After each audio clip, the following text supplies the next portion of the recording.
वाल्मीकि द्वारा रचित रामायण में सबसे अहम भूमिका हनुमान की थी। अगर हनुमान न होते तो सीता माता को खोज पाना इतना आसान नहीं होता। जैसा कि आप जानते हैं कि रामायण में हनुमान जी को वानर रूप में वर्णित किया गया है और हम में से कई लोग ये मानते हैं कि वानर शब्द का अर्थ बंदर होता है, लेकिन ऐसा नहीं है।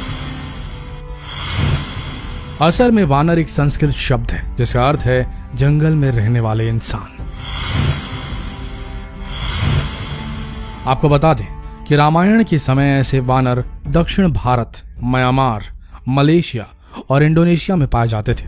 आपको ये जानकर हैरानी होगी, लेकिन असल में वानर और बंदरों में बहुत बड़ा फर्क होता है।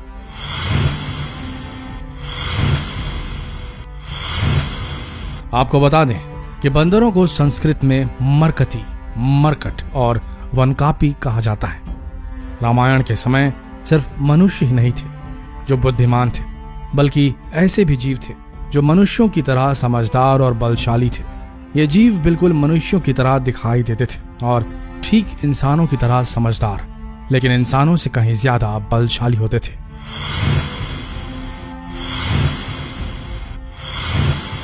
सबसे हैरानी की बात यह थी कि ये जीव इंसानों की तरह बोल सकते थे और उनके साथ रहते भी थे।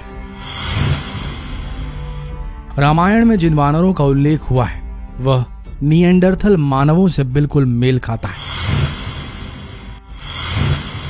कई सालों तक इस पर खोज की गई और खोज में निएंडरथल मानवों के कुछ अवशेष भी पाए गए। उन अवशेषों से यह पता चला कि निएंडरथल मानव उस वक्त यूरोप और अफ्रीका और पश्चिम एशिया में निवास करते थे, यानी कि एक्सटिंक्ट नहीं हुए थे, विलुप्त नहीं हुए थे। निएंडरथल मानव इंसानों के, हम इंसानों के, आधुनिक इंसानों के यानी कि होमो सेपियंस के पूर्वज थे निएंडरथल मानव।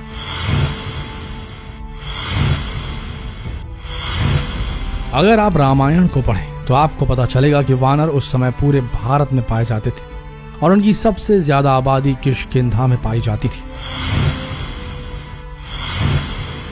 रामायण के अनुसार जब प्रभु श्री राम रावण का वध करने के लिए लंका की ओर प्रस्थान कर रहे थे, तब वानरों के राजा सुग्रीव ने सभी वानरों को एकत्रित किया और रावण का वध करने के लिए राम जी की मदद की।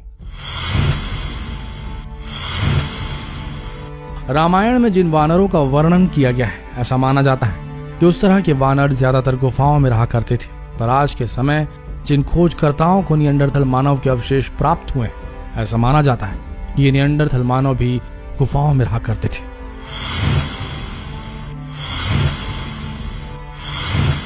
खोजकर्ताओं को इन अवशेषों में एक बहुत ही विचित्र चीज देखने को मिली है। उन्हें इन अवशेषों में हायोइड बोन भी मिली है जो इंसानों की तरह गले में पाई जाती है, और यही वो हड्डी है, वो बोन है जिसकी वजह से हम इंसान बात कर सकते हैं। और इस खोज से पता चला कि उस समय के निएंडरथल मानव भी इंसानों की तरह बात कर सकते थे।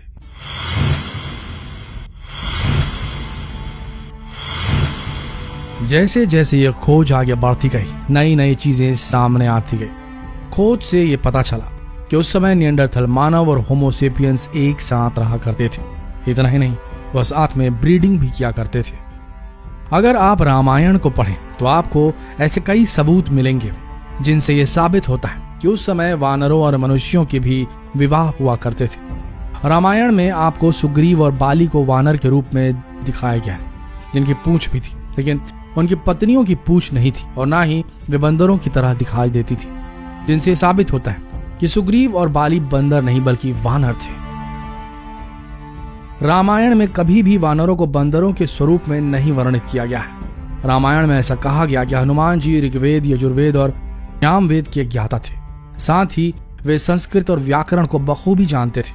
अब आप खुद ही सोच कर देखिए, जब हनुमान जी इतनी सारी चीजों के ज्ञाता थे तो वो बंदर कैसे हो सकते हैं?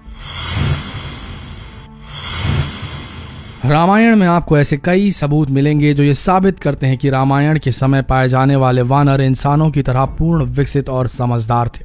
लेकिन आज भी कई लोग अज्ञानता के कारण इन वानरों को बंदर समझकर बैठे हुए हैं।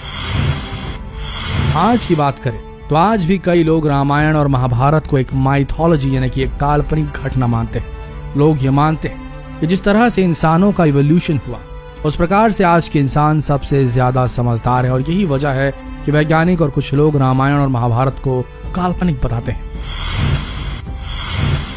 लेकिन आपको बता दें कि ऐसे कई सबूत हैं जो ये दर्शाते हैं कि रामायण और महाभारत कोई काल्पनिक घटना नहीं, बल्कि उस समय भी ऐसे लोग हुआ करते थे जो इंसानों से कहीं ज्यादा समझदार और बलशाली थे।